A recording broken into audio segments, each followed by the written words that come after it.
Socrates Leal, and yeah, I saw these questions. It's cool. I'm gonna see if I can answer some of them. Quick disclaimer: I've always had a really bad memory, and now that I'm old, it's even worse. And I'll get things convoluted, and I'll mix things like, oh yeah, no, that dude didn't do that trick. That's why it was someone else. That kind of stuff.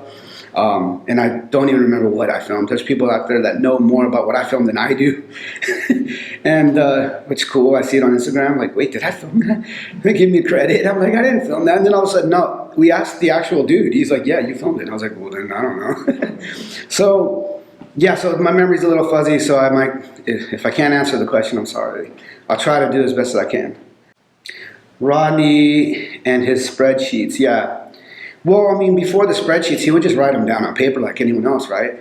But I mean, it just gets to the point where it gets a little messy. Then you got to scribble things out, and you got to, cross it out. So you just like, it's easier. Why don't you just do it on? You have a computer at your desk at work all day, so it's like when you find time, just type it out and then move it around, move the boxes around, go like switch it around.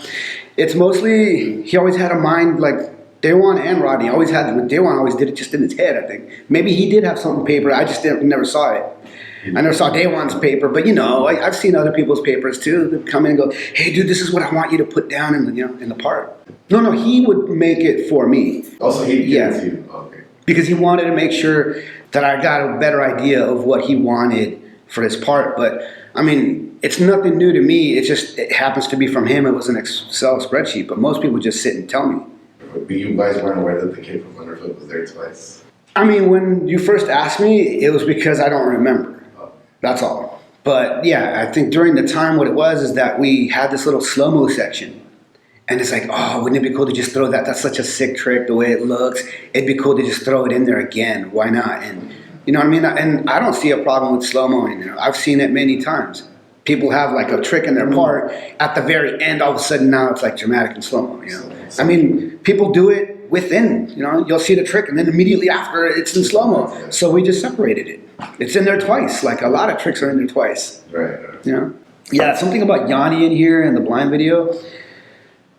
Yeah, there was a problem with Yanni and a clip that was in it was more like what we call like lifestyle candid shots, you know what I mean? Just like B-roll, personality stuff. But I guess he just didn't want his personality to show that way. And it was just a joke. It was kind of like, we all thought it was funny, but he didn't like it. So then Weiss comes up to me after the video's already done and was like, hey, you got to make like a special DVD just so he could at least show his parents, because he doesn't want his parents to see that. I mean, I can understand that, because the reason I can relate is because the only time I've ever been in any magazine, and it wasn't even by trying, but Jeff Tremaine, who was the editor of Big Brother, wanted that trick of me in there, like the varial flip up the courthouse, the 4. And I was psyched. I was like, hell yeah, I even laid it out. I chose it out. And I was like, but then when it came out, it happened to be in the same issue as their trip to Hustler. And the very front page of that article is on the right side, and I'm on the left side, and I couldn't show that to anyone in my family. So I understand it, you know what I mean? It was like a big dick drawing on the wall, you know what I mean? And it was the joke. It's cool among friends, but when he wants to show his parents, how's that gonna, So yeah, he was like, well, if it's not gonna, it's already in the video. He was bummed on that, but can you at least make a copy? And I'm gonna have to take the blame for that one, because I just got swamped with other things, and then I couldn't remember to get back on that. And Weiss is always like, hey, you got to get that DVD. And then I finally got it like 3 weeks later, and he calls me up, and I was like, hey, it's done. He's like, forget about it. Don't even worry about it. Just toss that. And I was like, what? And then I found out later, it's just, yeah, he's off the team.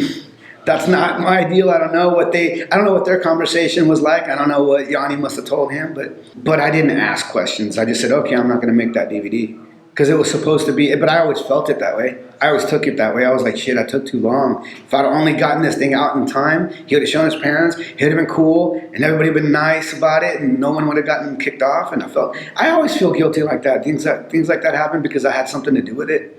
And it's a bummer. Dude was a cool dude, but then again, I don't know. I wasn't there when he had his conversation. What if he just went off on Weiss? I don't know. Yeah. Oh, sorry.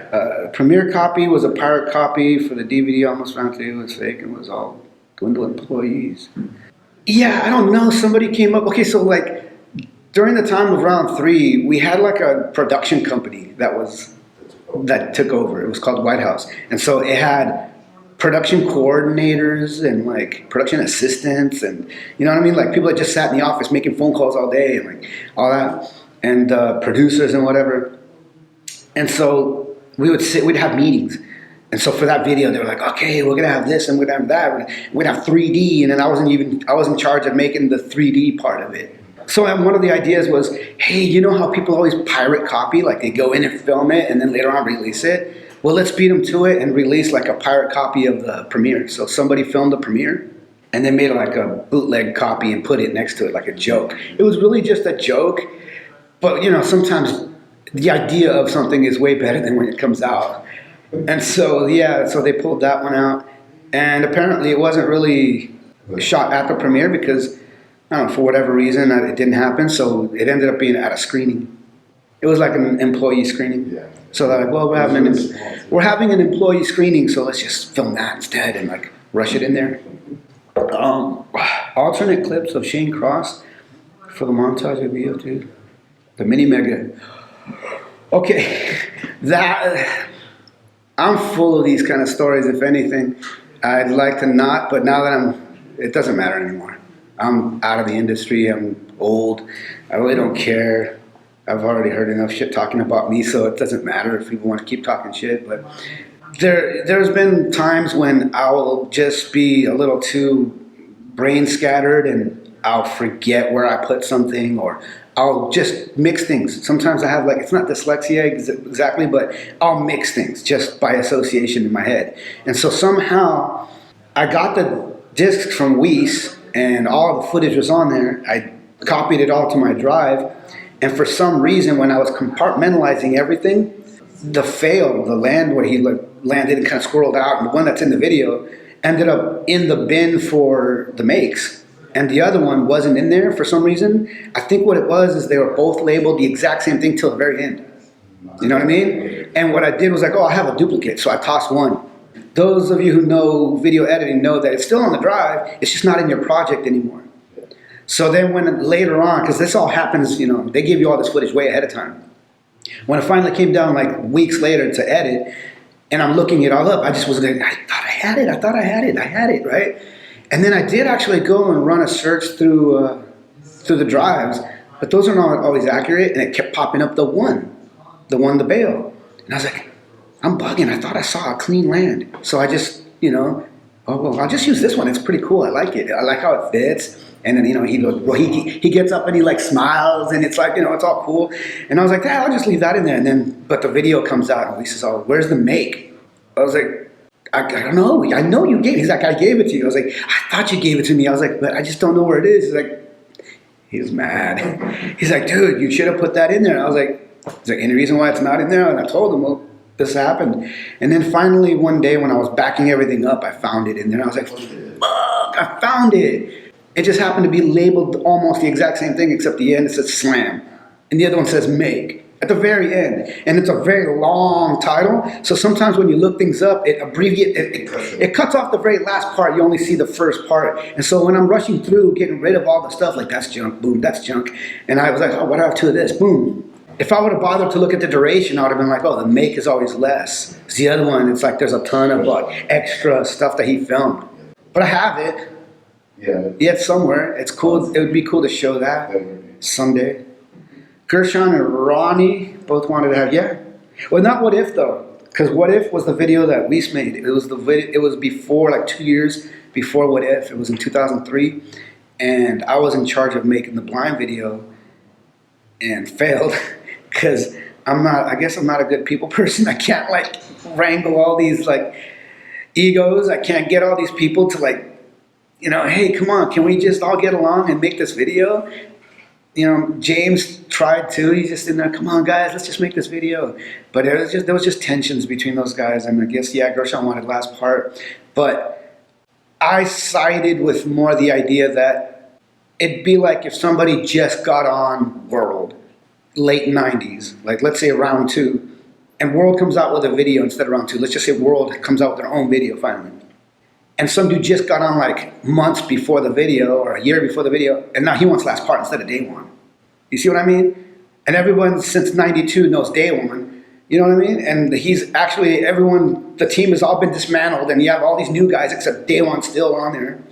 That's what Blind was like at that point. Ronnie was still there since 94. Everybody else is new. And Gersh is actually the newest on the team almost, right? At least for pro he was. So for him to demand last part, we were just looking at each other like, he's got like tons of footage to end the part, so that makes sense. And it's awesome. It's all gnarly footage. It's awesome footage. But we just thought we can't do that to Ronnie. And then Ronnie's, Ronnie could definitely come out with a crazy part to end it, like the way he did anyways later. But I think Gershon was kind of like, I don't know, he got upset about nobody really having his back maybe. Because I guess everybody was kind of more of like on Ronnie's side. But Ronnie was more like, oh, forget it, if it's cool. If he wants the last part, it's cool. And then we're just like, no, Ronnie, come on. He's like, no, it's fine. But then we took it like, dude, this is bumming him out. And he only has like a minute and a half of usable footage.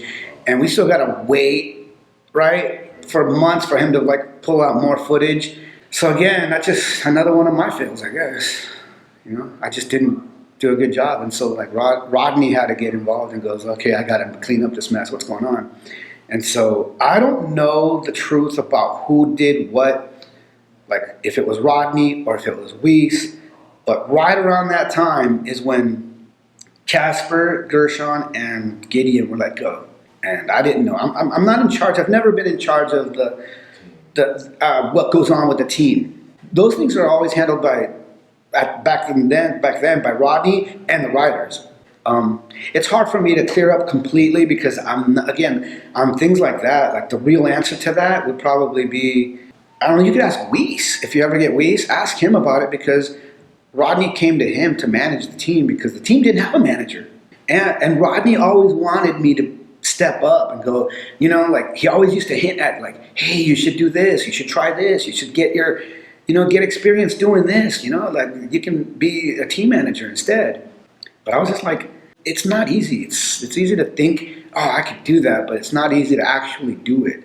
So yeah, that's what happened on that one. They just didn't have a team manager at that time. And I was only in charge of making the video, not managing a team. That was a team managing issue. Rodney was just way too busy to handle it. During that time, there was a lot going on. A lot of companies going on. Rodney already was really super busy. And I think at that time, he was already like full on filming for his video part, which came out a year later. Yeah, because really shortly after that, that's when they were announcing, Weiss is going to be the team manager. And it made sense to me because, he was already working on his own videos, like digital. So if anything, somebody that knows how to make videos and wrap it up and deal with all these writers, and that would be somebody that could handle Blind. A story from the Deca Black Label tour. There's lots. I remember one time we were at a demo at a big skate park where it's like all kinds of big obstacles, big pyramids and huge quarter pipes at the end and bowls, whatever. And Black Label dudes were just flying everywhere, ripping. Day One was in there just killing it. And you know what I mean? And it was like, it was hard for Luis, I think, because Luis is more of a tech guy. He just wanted to pop things over something, and he was kind of like, so he just went off and started skating flat ground. Maybe he was just warming up, but he was off in some tennis courts that were right next to the main thing. And he was over there, and I guess like a crowd of kids were like watching him or whatever. And some kid out of the crowd just yells out, "Do an ollie odd flip, you cheap fuck." And he was like, what? Dude, he was pissed. He was ready to go fight. He's like, who said that? He told us later, and I was like, that's a hilarious one. And then I guess it took a while for some of us Americans to realize that cunt is just like bro or something. It's like, you know what I mean? That's sick cunt, or you're a cunt. And we were just like, a lot of those words were just like, but he called him a chimp fuck. And he was trying to go like, is he being racist? What's he saying? He's like, I'm a monkey? And then, so it's like, that one was funny. During that tour, I guess I just didn't start off well with one of the filmer dudes that was on that tour, because I wasn't aware that there was going to be another filmer. I thought it was just going to be me. And at first I was like psyched. I was like, oh cool, I don't have to film everything because filming demos by yourself sucks. So I was already thinking ahead going, you know what, let me communicate with this guy. Let me talk to this guy and say, hey, let's plan this out, because maybe I could just hit long lands. You could just, or I'll do the fish out, you do the long lands, that kind of stuff. And like, who's going to hold the tapes, or how are we going to do this? But right away, the dude that was there, we were sharing a hotel room the first day there. He was just totally dismissive. He just like was like, yeah, whatever. He just like didn't care. And I was like, oh, this guy's got attitude. So I was like, that's fine. I'm just not going to deal with it. I'm just going to have to do my own thing. So I did, but we were always in the same van, and there was always like a weird tension with this guy, like with a nasty look on his face all the time. And then one day we were in the van, and this dude, I don't even know why, it seemed kind of random. Maybe I had said something, but I tried avoiding talking to the guy anyways. But we're just sitting next to each other. Maybe he hated me so much that sitting next to me was just bad enough. Like, fuck, I'm sitting next to him. But who knows why? So he just out of nowhere just goes something like, you're a bitch. And I was like, he was looking straight at me. I was like, because I was already feeling the tension anyways. I was already kind of like, I don't really like this guy either then. Fuck this guy, right? So when he called me that, I was like ready to slap him in the mouth. Then I just thought everything afterwards, you know what I mean? Like all the talk, all the stories. It might even end up in Thrasher, Trash, whatever. You know, that kind of crap. That's embarrassing to me, right? And I was like, shit. And that's also like the new filmer. And I'm like the old filmer. And it's like, oh, he's just, you know, old and grumpy and like he doesn't like the new blood. Or, you know, too many things were going on in my head. And so I was like, I'm going to just let it slide, whatever, dude. It's just a word. What do I care? I don't even know this guy anyways. What do I care? But no, Lance was up in the front seat. So he's over there and he turns around. He just looks at me. And he looks back at that dude and he's like, hey, filmer. And the dude's just looking at him and he's like, yeah, that's right, filmer. He goes, points at me and goes, Socrates. And he points at him and goes, filmer. Sock, filmer. You got it? And he turned around and the dude was like, so Lance is the one that had to say something like, but yeah, later on, because of that, I guess I always had this thing in my head. And I was like, no, but it was bugging me. I was like, why? You know, I don't like when people hate on me. I don't like when people hate, you know? And then we went on this 3-hour boat ride. And during that boat ride, they were serving Chardonnay. And there's nothing to do on a boat ride. So I'm in there and they're just like serving up fat glasses of Chardonnay. Took down 4 glasses of that stuff. Then I get off the boat and I'm walking around. I can barely walk. And then I walk in and I walk into the lobby of the hotel and all the boys are right there where the bar is. The bar's right when you walk in. And they're all getting drunk. They're all drinking their Guinnesses and whatever. And so I order one and I'm in there drinking. So what happened is during that time, we're all sitting there and this kid, this little 13-year-old kid was walking up and talking to Neil Mims and asking him about like getting on or something. And he's like, I don't know, dude, you shouldn't even want to be on. Like, you don't want to be a pro skater, dude. You don't get paid shit and whatever. And everybody's like, you don't tell that to a little kid, right? The kid's all psyched, like, these are my heroes, I want to be you, you know? And he's like, no, you don't. Get out of here, kid, save yourself. Before I know it, he's just talking shit about being on. And about, I mean, he's telling us to day one, you know, about being on Deca. And I don't remember all exactly what he said, but he was just, everybody was like, thinking in their heads, like, all right, Neil, you had enough. Like, because everybody was drunk. He was super drunk. Like, and then it was because he was trying to borrow $10. He ran out of money. He's like, fuck, dude, ran out of per diem. And he was all mad. He couldn't even buy another beer. So then day one was like, sorry, bro, I'd give it to you, but I don't have cash or whatever. So then he gets up and asks me, and I was like, yeah, I got $10. I got $10.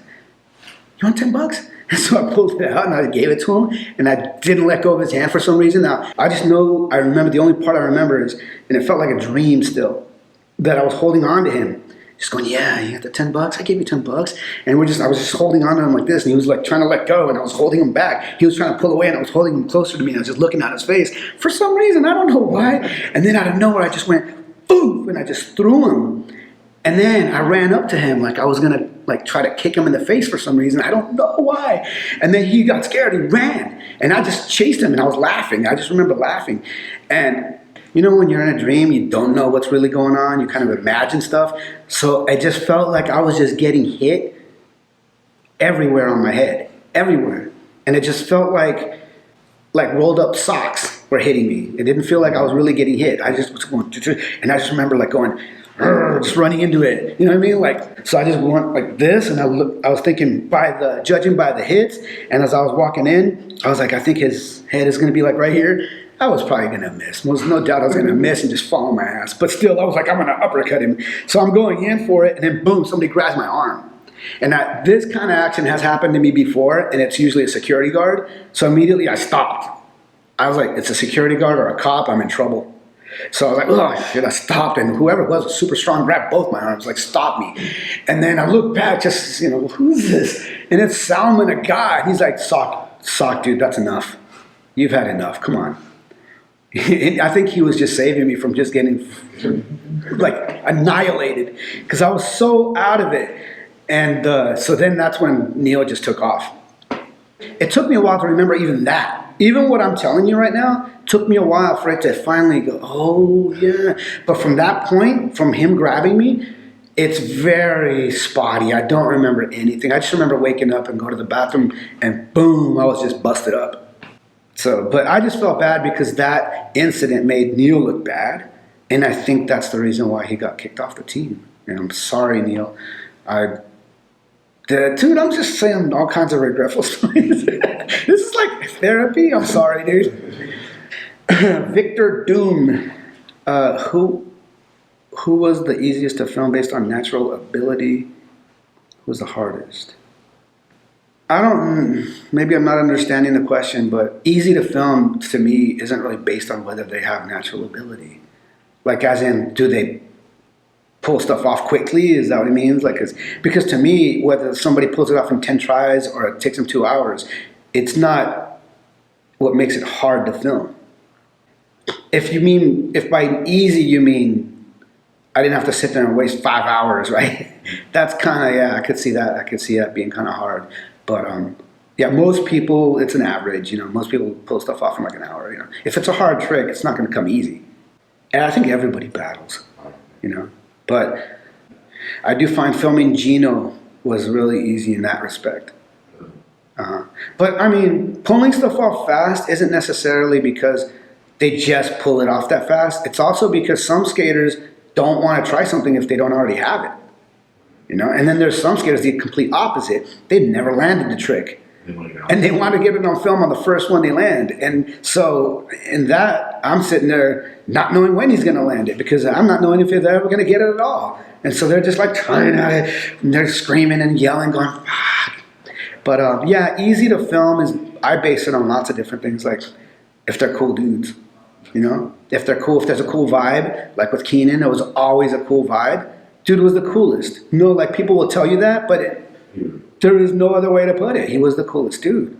And so filming with him was always easy in that respect. I'm not going to worry about whether, is this going to cuss up a storm and hate the spot I brought him to? Or, because there are dudes like that.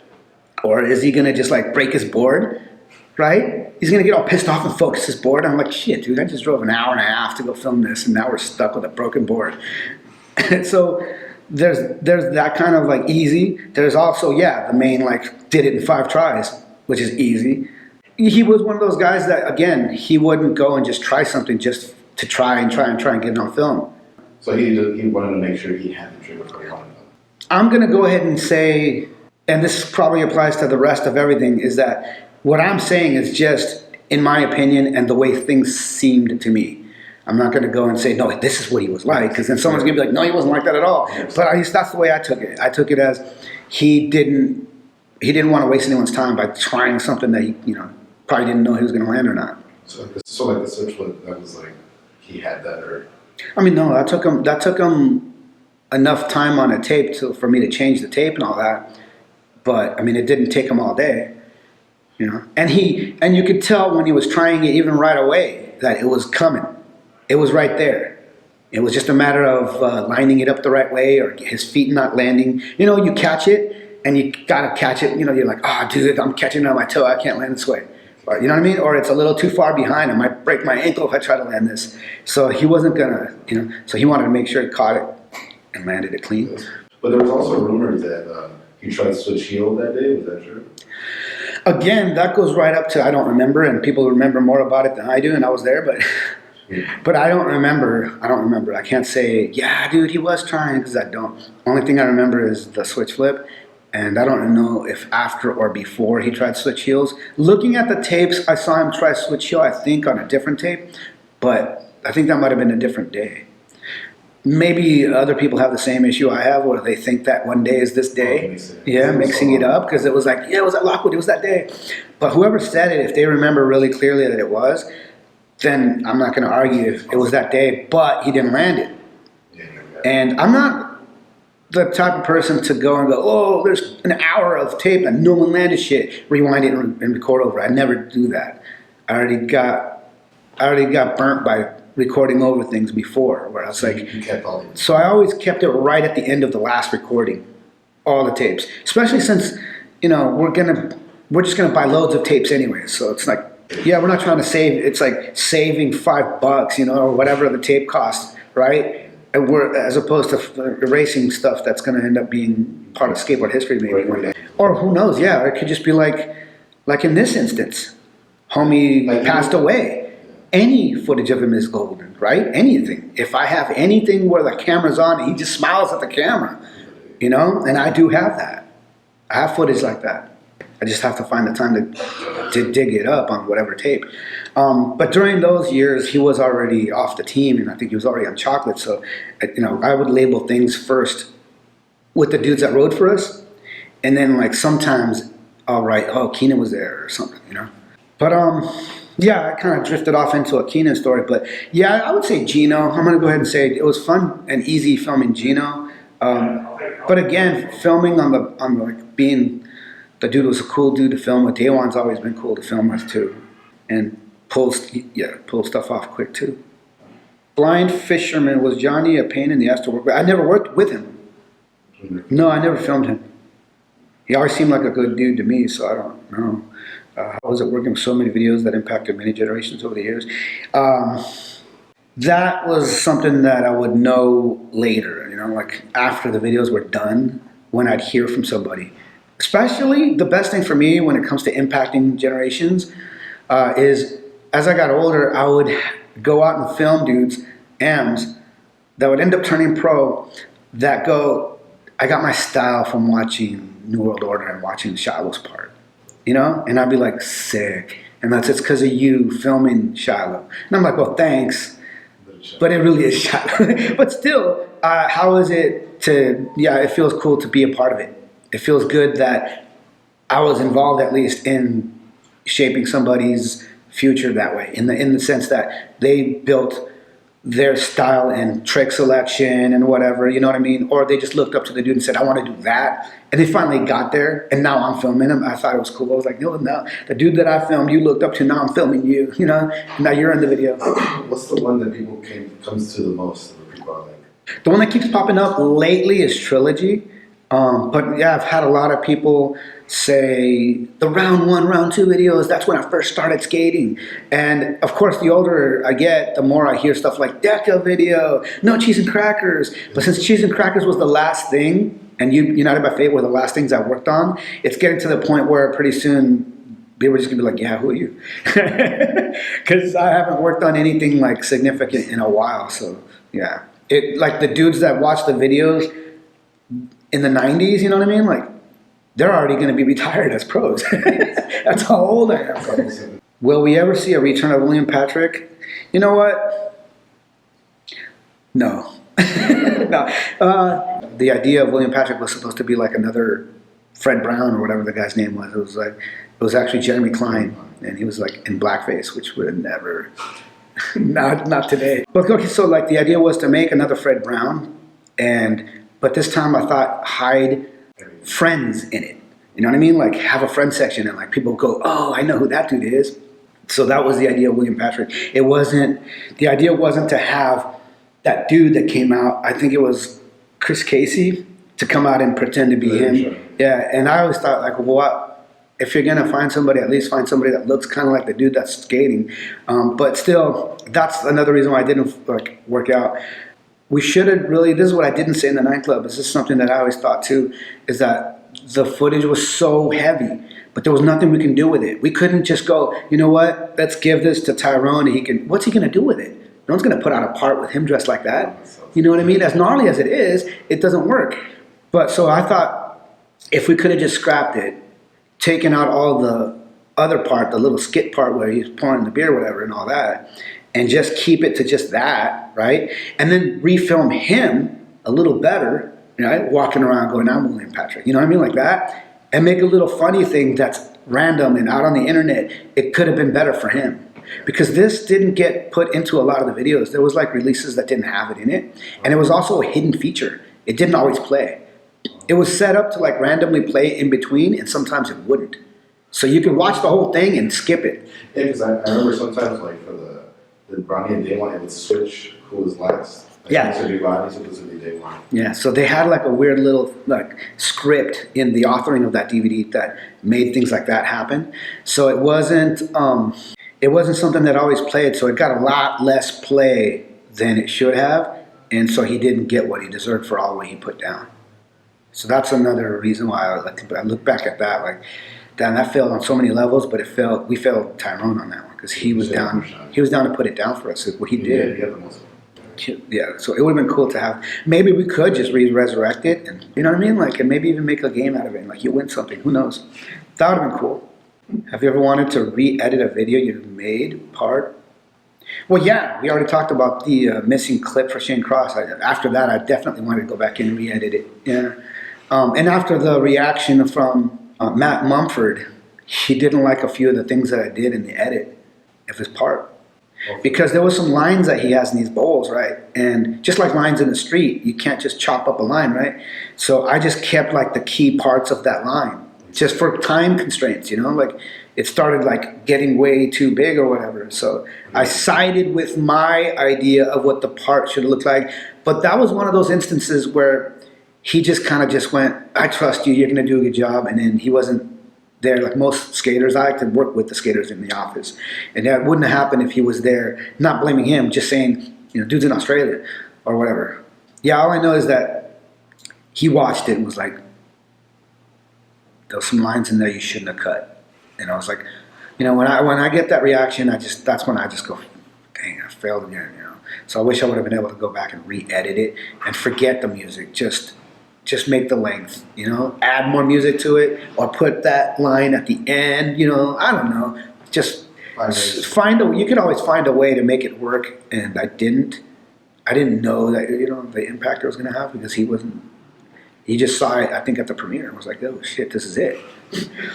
A whole video, no. I think maybe a part here and there might have been, I could go back and redo it, but that's not a video. Who do you think?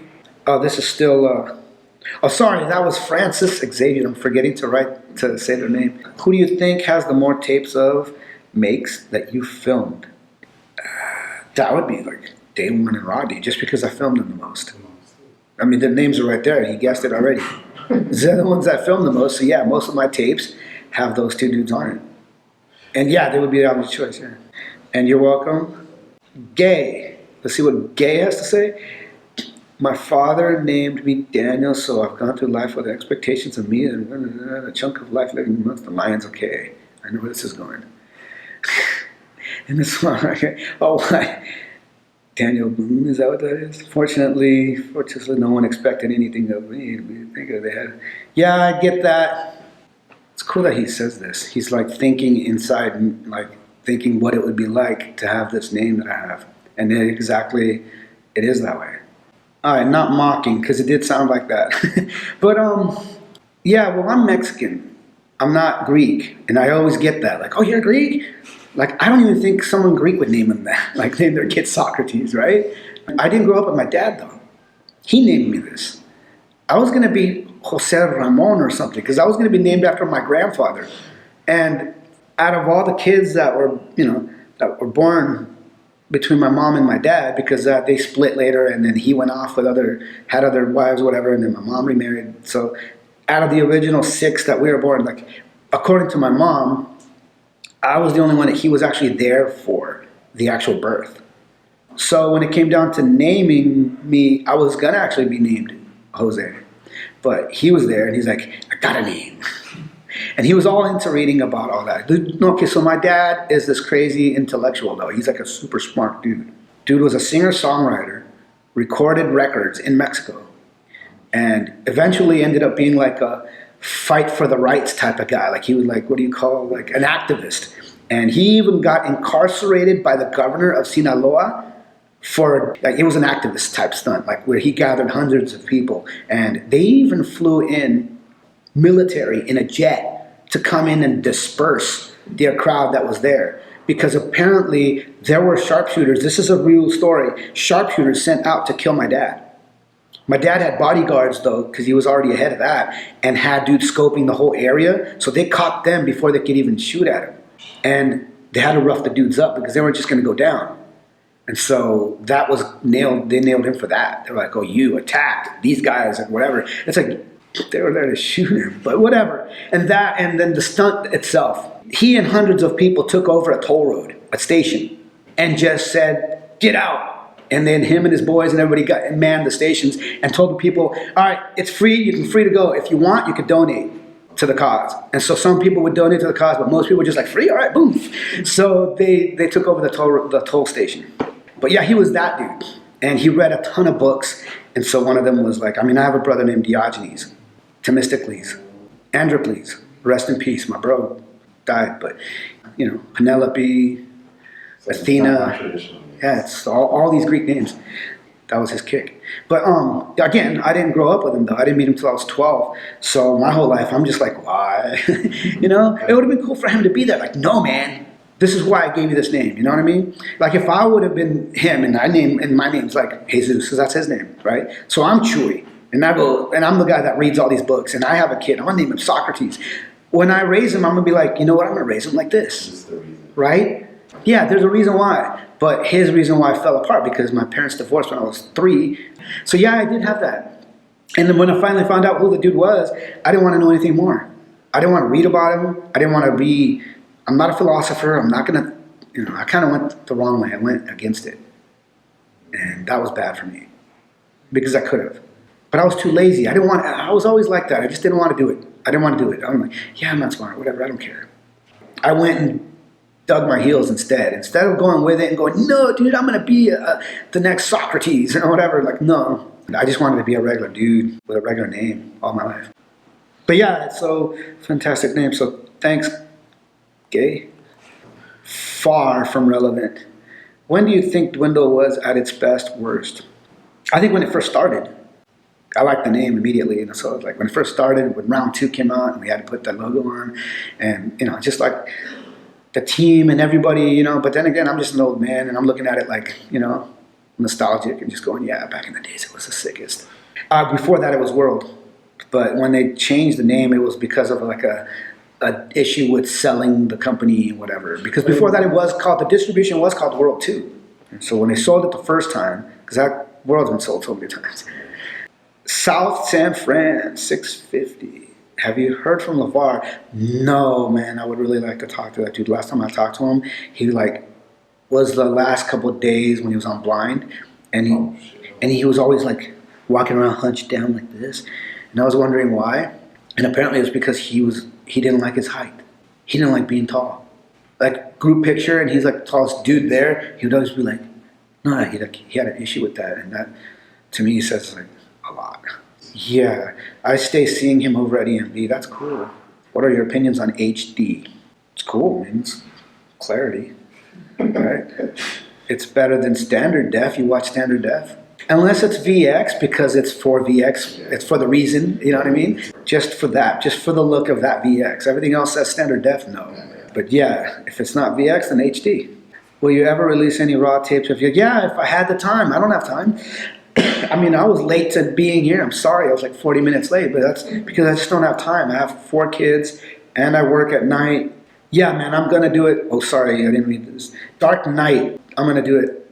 No, I'm gonna have to do it. The reason I don't wanna do it yet is because I'm trying to find a way to do it so that people can't just rip it off, make their own compilations, and everybody's like, oh, that's cool. Those are his tapes. I don't want people taking it, and I kind of like stuck myself with that because I was scrambling for extras on the box set. We did a World Industries box set for the first 6 videos, and every disc had like at the end like a compilation of bonus footage that we took from the transfer tapes, and I did it transfer tape style. I don't know if it related to people that way, but there's like these little red transfer tapes that were big 3/4 tapes, and it had the name of the whatever project we were working on, I guess. I'm trying to remember it because I didn't actually do all the art for it. But so anyways, that's what was, it was just it was supposed to be an edit with music, whatever. I didn't have the time. So I was like, how about I just make it look like a transfer tape? And yeah, now people just rip that. Another bad thing though is that things like Instagram, when you post something on it, you don't realize it, but just to have that app in your phone, you agreed to a huge list of terms. One of them is they get to have your footage. This is theirs now. You know what I mean? And I don't want none of that either. So like people reposting my stuff is fine. They do it already anyways. It also loses its flavor. It's like, how am I going to come out with a video, or how am I going to give something new when it's already been seen all over the place? Because I already gave it out. Tons of it was already. It's cool for new stuff, but when you have old stuff, the only thing good about it is that it's old and unseen. Once it's all over the internet, it's already been seen, so it's not. There's no value to it anymore, I think. That's just me, but I'm just trying to figure out a way to put it out there. I know of people just going, just put it out there, whatever, who cares? Tough Lover.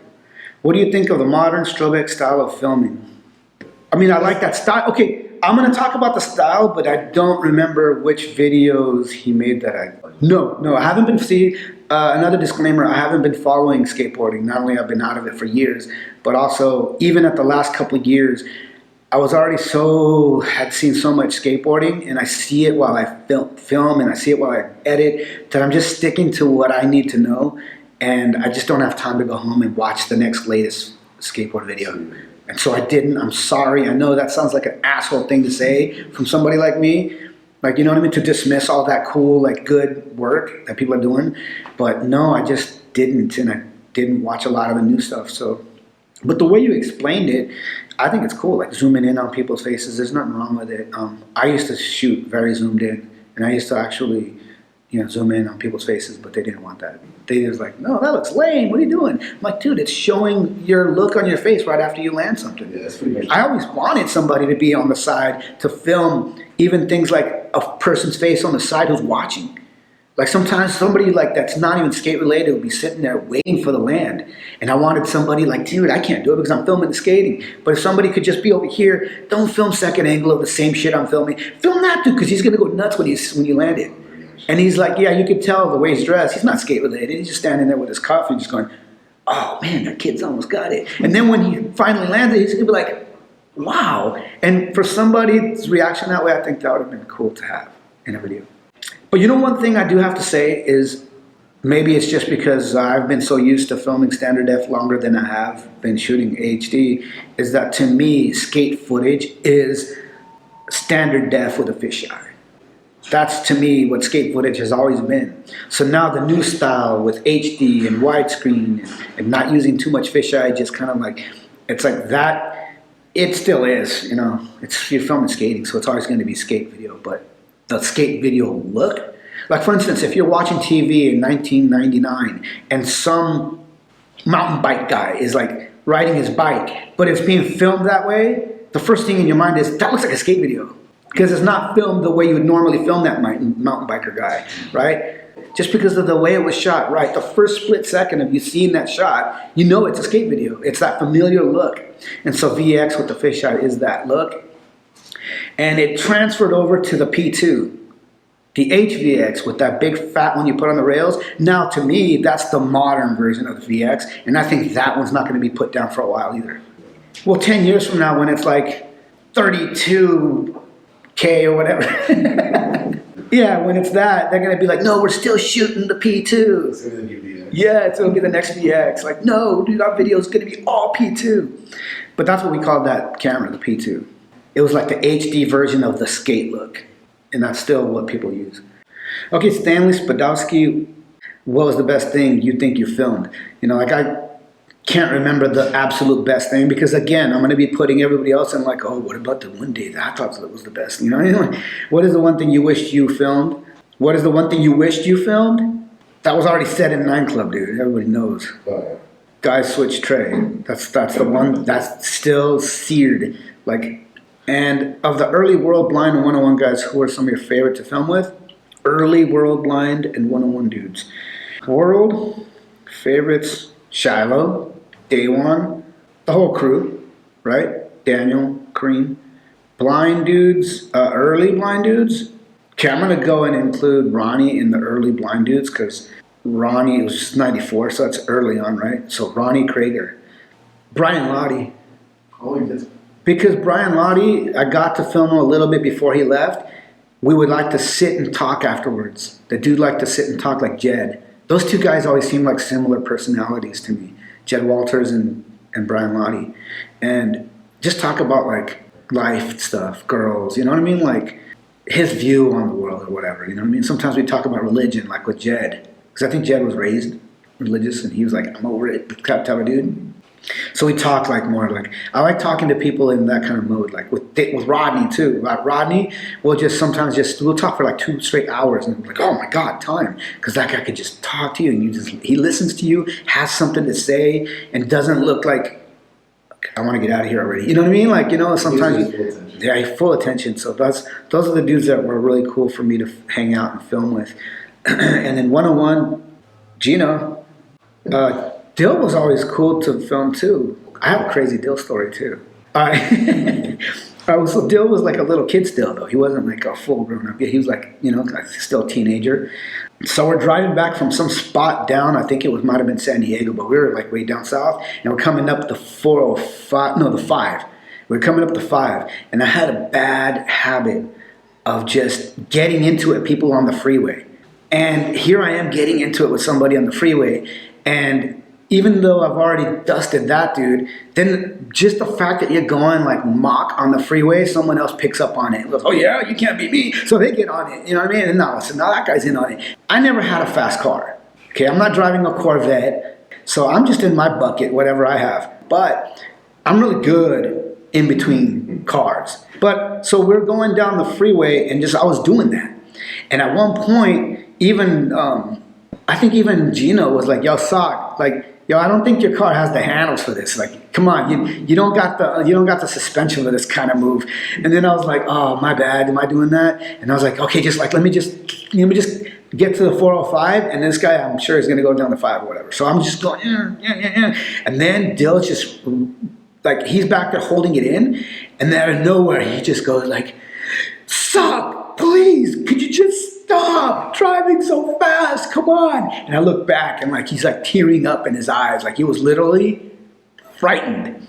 And Gino was just like, yeah, like, come on, man, we know you're fast, but just like, cool it. And I was like, oh, I'm not minding the passengers in my car. I'm just like, so into like, and I'm just driving wild. But that whole thing is like a bad roller coaster ride.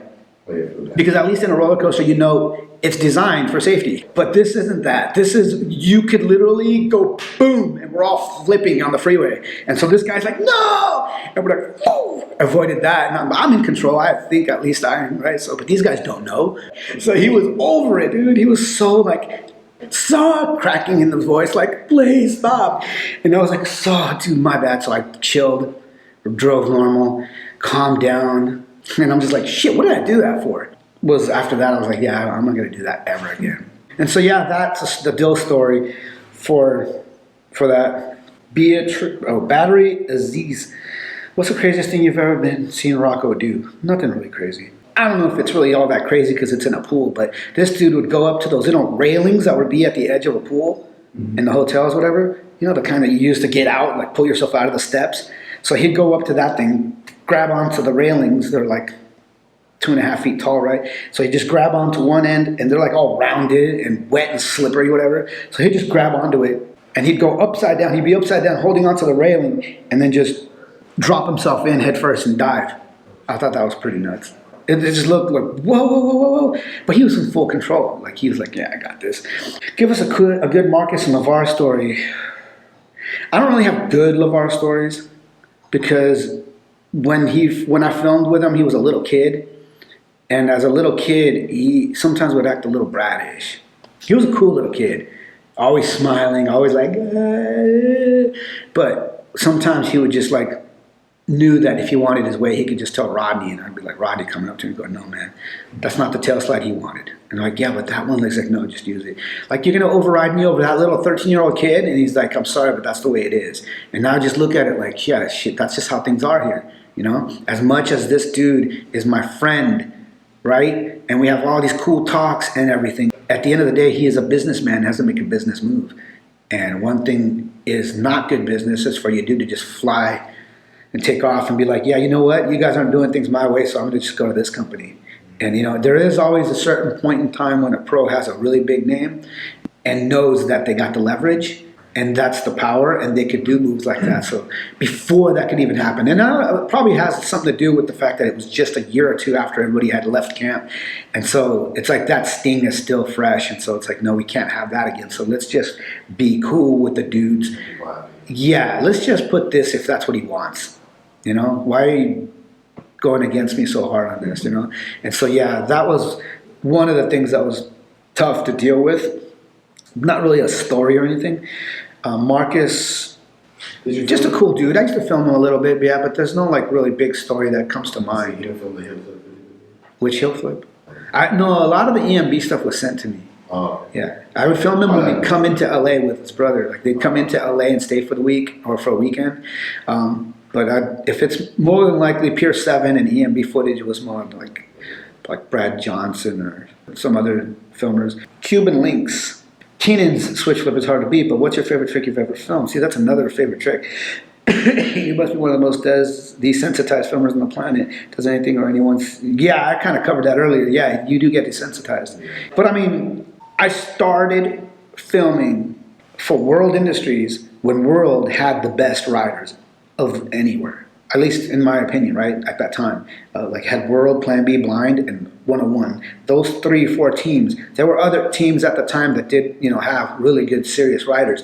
But maybe it just happened to be they were really good at marketing, right? So at the time, if anyone was to ask, what was your favorite rider? It'd usually be one of our riders, right? So we had the most popular riders on the team. Not just because they were popular, but because you'd go out there and skate with them. You're like, whoa. I mean, Guy, Costin, Howard. Oh, I didn't film Carroll that much. He would hang out sometimes, but I don't remember filming him. But yeah, Gavin, Sanchez, Daewon, of course, Rodney. So yeah, right. Look who I'm filming. Javante. I'm filming this Kareem. So it's at one point in time, 92, 93 to 94. During that time, it was still. Even when those guys left and were on Girl and Chocolate, I would still film them. So I was always around them. So I was always around some of the nuttiest, craziest, insane tricks that were being pulled at their time. And some of those tricks are even some of the best tricks ever, still to this day.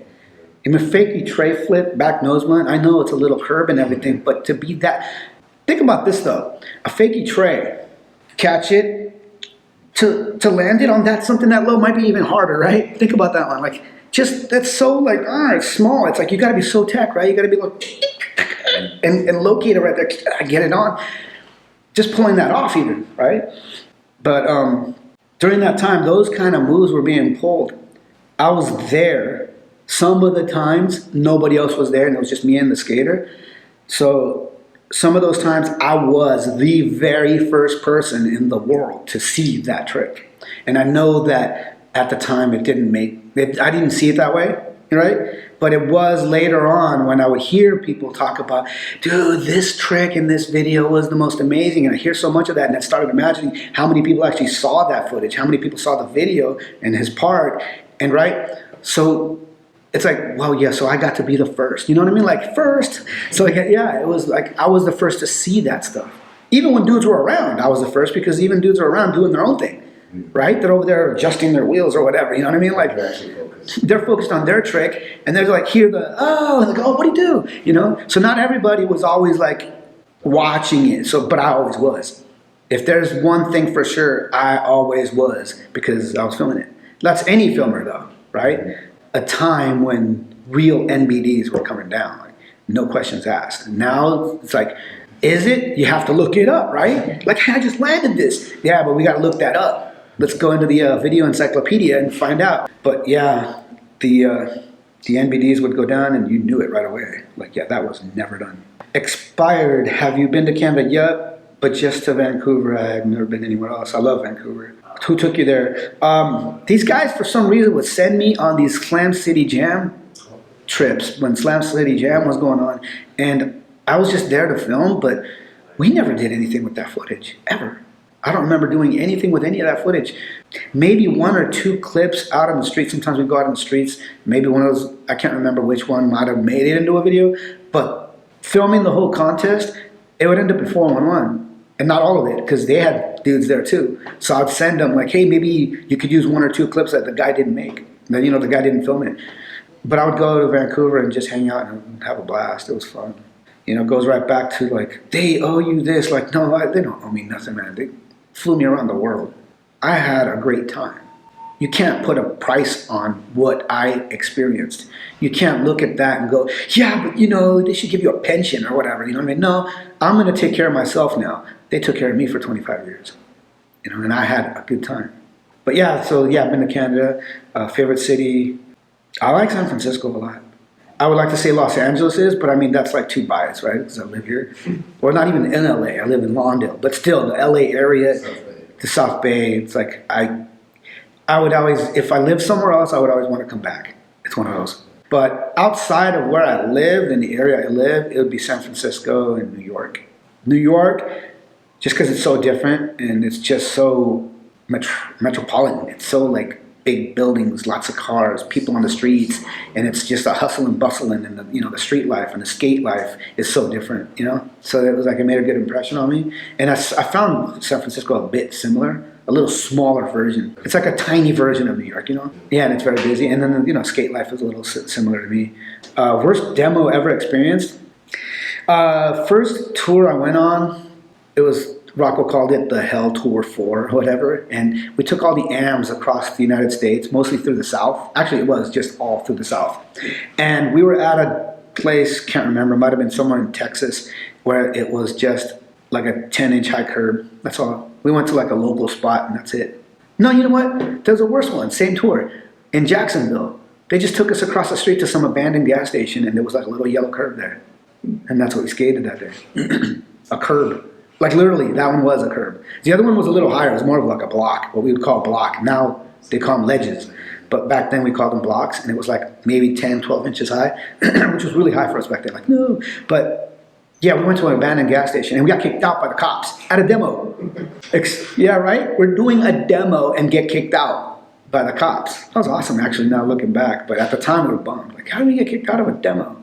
Matt Chu, tell us a story about Mullen blowing your mind. Mullen blowing my mind when just talking to him, like I explained earlier.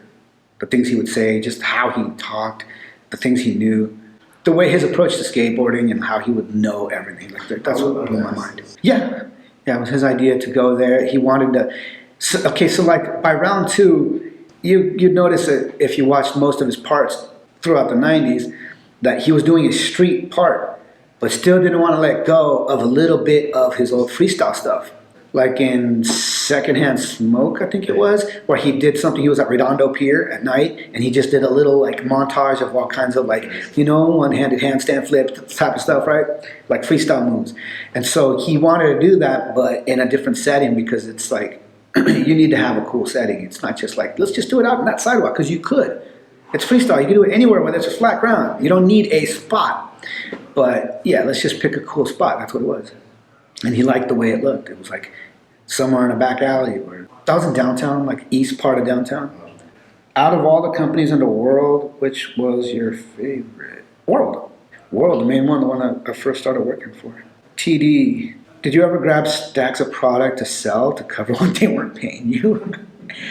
Oh man, no, I didn't grab stacks of products to go out and sell. I had products sometimes I'd go in and trade for things. Everyone sold product, but it wasn't because I'm not getting paid enough. Like, I would just have like an extra board and be like, oh, I could probably make like $20 off this board then, Not like, but I did see that. I'm not going to name names, but I did see that happen where dudes would just open up trunks and like out the trunk. Yeah. No, when I got boards, it was because I wanted to ride them or because people asked me for them, and you asked for this. Here's a couple boards. Was there a point during time when you felt Rocco had gone too far? Was like, what, his ads? No, I leave whatever Rocco did to Rocco. I'm not gonna, I would have a gripe again if it was like something he did too far against me. But he never offended me, and nothing he ever did really offended me. Like it wasn't. No, I haven't talked to him in like probably 12 years. And it was just because he happened to be at the office just walking around with his daughter or whatever. And he was like getting her aboard because they were going to go skate. He was always a cool dude to me. I mean, he's the one that actually got me the actual job, because before that, the idea was that I was going to work in the back of World doing what I already did, because I used to work in screen printing before filming. And so they like, we do screen printing, well, you could just be back here, and then after work, or I could just pull you out, like it's 3 o'clock, I got some time, hey, drop that squeegee, let's go. And so that's when he came out and said like, no, how about we just, when he's not filming you, Rodney, you could just have him film like some of our amps, because we're going to come out with a video, let's just pile it up and pay him hourly, right? And I was already getting paid more than the minimum wage by like $3. So I was like, way better, because I was only getting $7 an hour. But thanks for all your work. Cool, you're welcome. In an old interview, is that the one? Yeah. Yeah, Gino mentioned that Keena did a fakie pop, fakie 5-0, front to half cab out, the World Park where the footage was lost. Yeah, that's just one of those that, you know, I didn't label the tape immediately and put it away. I don't know, because you see, during that time, the skate park was also like, a lot of people would come in and out of that place. So who knows if somebody was like, I need a tape, and grabbed it. I don't know. Yeah, maybe. Or I was looking through the tape and just skipped it for some reason. I don't know, because I went back and did look for it. I looked for it and I couldn't find it. Or it could have been one of those deals, because you know the whole like, it could have been one of those days where you think you're recording and you're not. And so all you see is the ground, and all of a sudden, you know what I mean? Like, and the next recording is the ground again. And then it's because after filming, I'm just like, I turn it off and then I just like have it at my side. So I'm just like, all you see is like shoes, the side of my leg, the ground, you know what I mean? So it's like, sometimes that happens, then I snap out of it. Because a lot of times back in those days, I would film without looking through the eyepiece. So I just like hold it out there. So I'll just hit the button. And so if I had it timed wrong, then I'm actually hitting the button to stop filming instead of to start filming, and I'm missing the whole thing. At the end of it, I thought maybe that's what happened, but yeah, he did do that. I'm sorry. This whole thing is full of like, I'm sorry I did that. So regrets. Carol said that the blind section of virtual reality was supposed to make sure the footage wasn't lost. If Carol said it, then that's what it is. He's one of the dudes that founded all that, right? He's one of the dudes that started Girl. When they left, it all seemed like they were still on, right? No one was saying anything. I didn't hear about anything. They kept it to themselves. Whoever was leaving, there was just that group knew. Nobody else knew. I didn't know. I don't think Daywan knew. Nobody knew. Roddy definitely didn't know. Nobody knew. Pretty sure they looked at me like the dude that if I knew, I would say something, right? So they didn't let me know. It was September '93. It was like at a San Francisco contest. And they all rolled up with white t-shirts and the Girl logo on it. And I was like, well, that's weird. Why? What's the meaning? And then I started looking for their boards. Like, okay, what's on their boards? As soon as I saw the board turn around, somebody had it. And I was like, I got to see their boards. Boom, the logo. That's when I knew. I was like, oh, what? No. Then I was thinking, who is? Like, I knew the dudes that were there all with the shirts. Those are all it. And I was like, is that just it or who else? So then later on, we did end up finding out. They ended up just rummaging through the warehouse. Like, it came in and just like bum rushed the warehouse and was like, this is our last box, and just packed their last box. And everybody's like, no, you guys are already off. What are you doing? Like, no, we're not, you know. I think the cops even got called or whatever. But they broke. I don't know if they got in trouble or not, but I just know that they were like, we're taking like 20 boards in a box, that kind of thing.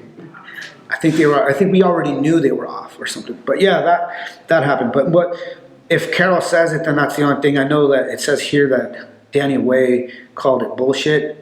But I don't know, because Danny Way was in San Diego, and I was there because I was at the skate park every day. And the skate park is where the office is, and that's where I had all my tapes. And I had them in this cabinet that had a lock, and I only had the key. And then suddenly that lock is busted open. And for like a good couple of weeks, I couldn't get somebody to come out and fix it. I wanted it to be fixed. But they were just like, nah, just leave it.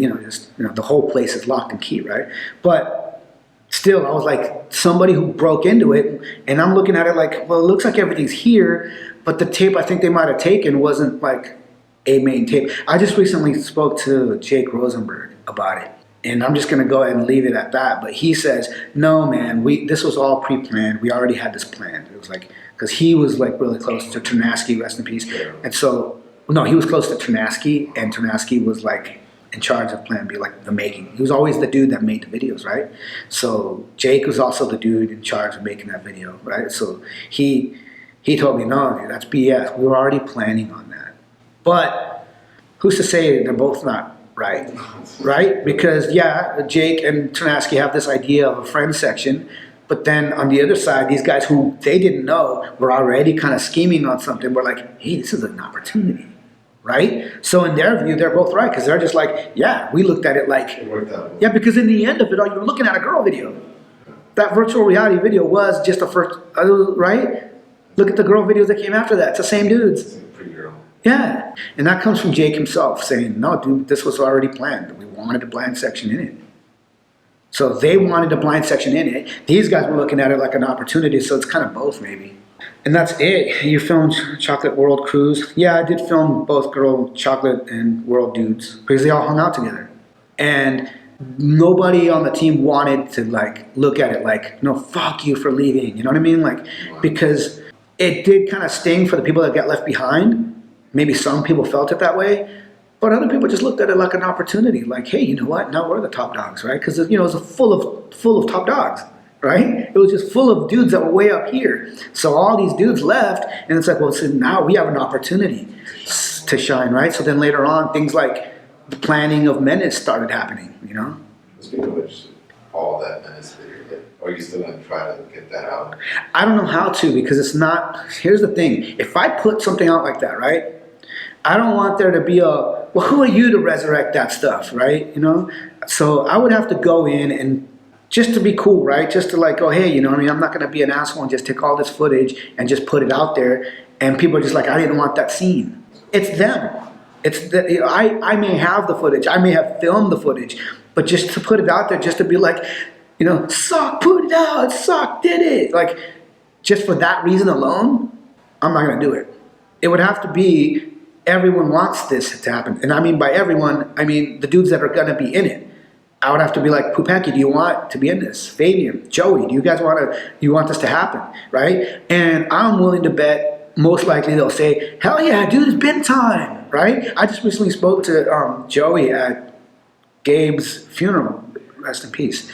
And he said, come out with a documentary, I'll help you, let's do this. So I think he'd be on board to doing that, a documentary, and that you could show the footage in. But I'm more worried about whether Kareem would be on board. That's the only thing that's in my mind. And here's the thing. I wouldn't want to do it if he'd be like, no, man, I can't have that. And I wouldn't want to do it if Kareem's not going to be in it. How am I going to put out a Menace video if Kareem, the dude that started it, is not in it? Right?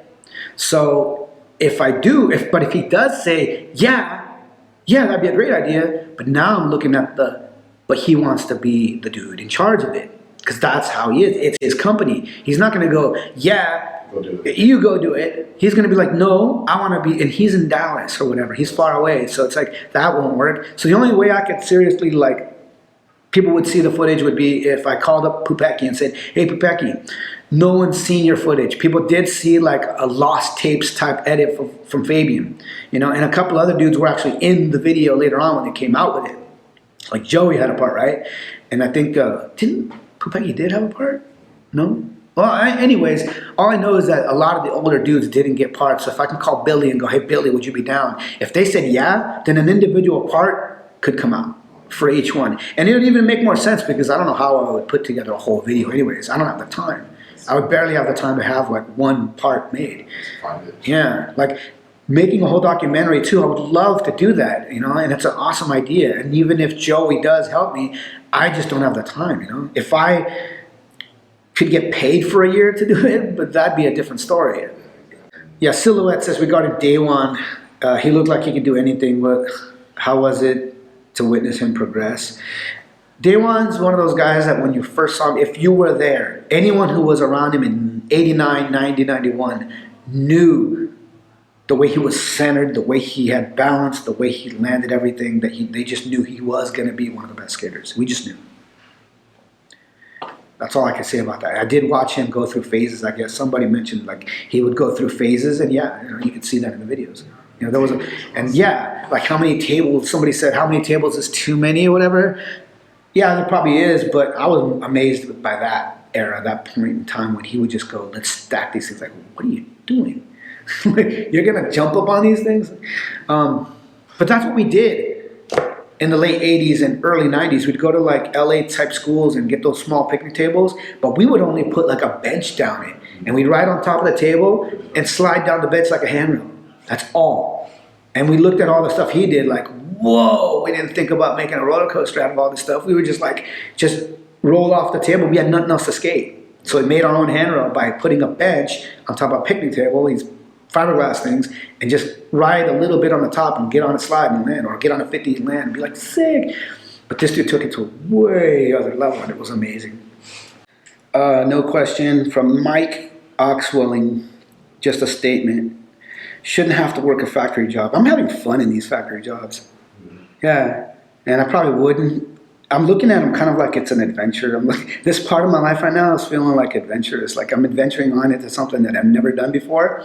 So I'm not looking at it like I would have 20 years ago, somebody telling me, yeah, you're going to get laid off and you're going to go and find a factory job because you're not going to find work. And then I would be like, no! The old job I had for like 9 months was like assembling stuff at a factory. It was like whatever, valves and stuff. They let me go because whatever, the economy, you know, Trump's taxes on China, that's what they explained to us. So we're like, so now I'm working at another factory where they make pills. They make like gel caps. So I'm working on a machine that makes these gel caps. They fill them up with gel, like vitamin E, omega-3, whatever. But a while back, I had read a bunch of books by Charles Bukowski, and it was all like the story of Hank Chinaski and him like running around taking different odd jobs and just his life. And so besides him having an awesome life, it's just crazy. Wow, dude. It just seemed to me like he was having kind of an adventure just from one job to the next. And so I looked at it that way. Making the best of it. And then, so when I got these jobs, I was like, man, this is kind of like that. Kind of like this dude. So that's kind of why I'm okay with it. Shouldn't have to work a fact. No, he's right. I shouldn't. I should have probably done a lot more to make myself a bit more of an asset to the company, and I wouldn't have, you know. But either that, or I could have just, I don't know what. I tried for 1.5 years. I applied for video jobs, and I applied so much. Had so many people help me redo my resume. I redid it like 10 times through that whole 1.5 years, and I applied everywhere. And all jobs are all online. You don't just show up and knock on a door. You don't talk to somebody. You don't fill a paper out. You don't fill an application out. Like, I'm old, so yeah, back in the day, you'd fill stuff out. And so no, nobody looks at you and, you know what, you know, forget all these guys. I kind of like this guy. You know, that kind of stuff would happen. And you just get, yeah, so for 1.5 years of just applying, and I didn't get it. Ran out of money, 4 kids, and rent and bills, and gas is high, and food is more expensive, life. So somebody goes, hey, there's a factory job. Take it or leave it. And I'm like, yeah, I'm going to have to take it. So I'm going to just take ownership of that one. I mean, yeah, it's all on me. It's always all on you. No, I'm not going to go and like, it's their fault. You know, I don't hate on anyone for making their decisions. I could have made my own decision and just left before they let me go and done something first, you know? World Industries should be paying you. World Industries, they paid me to work for them. They paid me to run around and film skaters. I'm not going to go and go, hey, man. You know? Yeah, if anyone made money, you know, if they made money off of anyone, it was the riders.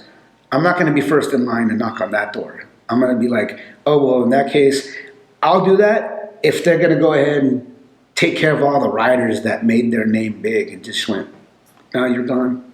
You know? Those dudes on there just getting paid nothing. So it's like, they're getting paid way more than them. I've always had that mindset of like, I can't possibly get paid more than the team riders. You know? I can't go in and demand, no, man, you guys got to give me a raise. I can't imagine getting paid double the dude that I'm filming. Because the dude that I'm filming is the dude that's making this happen. I'm just filming him. But the dude they want to see is him. You know, he's the one with the talent. He's the one that's name is on the board. He's the one that's, you know what I mean? That's making this happen. I'm just there to film it. And if I wasn't there, someone else could be there filming him. But if he wasn't there, it's not the same. You can't just replace them because you put this guy on for a reason because he's super good. You know, if he's not there, then, oh, well, you know, we don't have anyone else to fill up the team. So it's like, you know what I mean? What I'm trying to get at? So I just always had that mindset of like, I just can't get paid, and it feels crazy. Like, I would hear stories of dudes going, dude, this is what I get. And I'm like, damn, I get paid more than that. And so, yeah, World Industry should be paying these guys, not me. All right, I gotta go though. Sorry I didn't get to talk about the interesting VX Mark 1 style, second to none, and round 3 close fisheye shots. You know, one thing I just want to say is I always just wanted to make sure that the skater looked good and that his ledges looked big and the gaps looked far. And that was my main thing. That's it. And props to those dudes who still work that way. And props to those dudes that want to make like a cool cinematic piece out of it. But for me, my thing has always been just make sure the dude looks good, you know, because he's the one working on it. It's his name on the board. All right, man. See it. I gotta go. That real live shit.